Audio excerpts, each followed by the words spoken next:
Well, Professor Mohammed Morandi from the University of Tehran joins us now. Thank you very much for being with us, Professor. I just wonder, first of all, what has Iran achieved by this attack on Israel? Very few of the missiles got through. It, in effect, failed. Many people are calling it a humiliation for Iran. I think that's a lot of wishful thinking on behalf of you and your colleagues at Sky News. It was a massive blow to the Israeli regime. And the history of this conflict doesn't go back to last year. It is 76 years of ethno-supremacism, ethnic cleansing, and this is a racist regime that you support. What the problem is that you cannot recognize that the difference between you and us is that you support racism and racial hierarchy, and we reject it. And the Israeli regime, if they dare strike back at Iran, we will hit them much harder next time. We will beat them into submission. Well, they will strike back, won't they? No sovereign country can put up with having 180 ballistic missiles fired at them. So they will hit back, they will hit hard, and they could well hit your nuclear facilities, your oil production installations. They could cause Iran serious damage. Listen, instead of the rhetoric, be real, because you're misleading your own people. Iran has countless underground missile sites with hundreds of thousands of missiles across the country. They were made after the U.S. invasion of Iraq and Afghanistan to deal with a potential war with the United States. So this puny regime, it is not a state, it is a colony. It is a racist, ethno-supremacist colony which the people call themselves the chosen people. Unlike you, we do not believe in chosen people. And the Palestinian people on that land who've been displaced and pushed into Gaza and who've been slaughtered regularly over 76 years, we will not stand for that. All people in the whole of Palestine must be equal.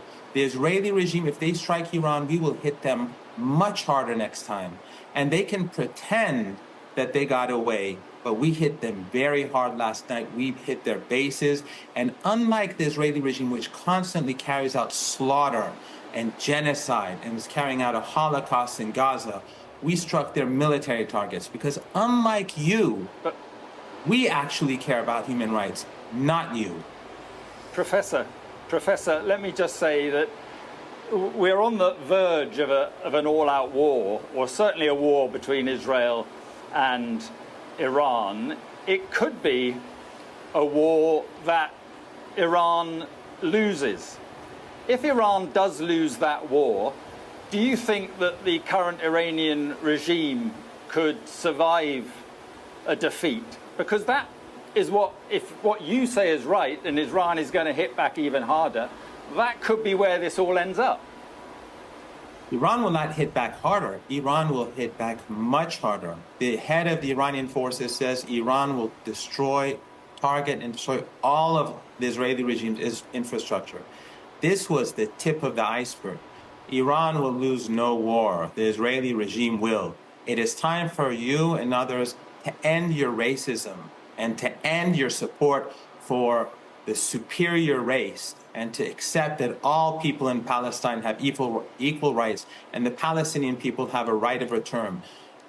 Jews, Christians, and Muslims are equal. Unlike what you say, they are equal, and we will accept nothing less than that. The regime must go, and all people must be treated equally. Right. And if the only thing, there's no doubt that Israel will lose, but the only variable here is the United States. If the United States gets involved, have no doubt, the U.S. will be swept out of Iraq by the Iraqi resistance, and all its assets in the Persian Gulf will be destroyed. All those regimes that U.S. bases will be destroyed, and the oil and gas markets will cause a situation where the global economy will collapse and millions of people will be on the move. So be careful about making stupid mistakes, and the West should stop with its arrogance and get real for once. Okay, Professor, thank you very much for being with us. Thank you.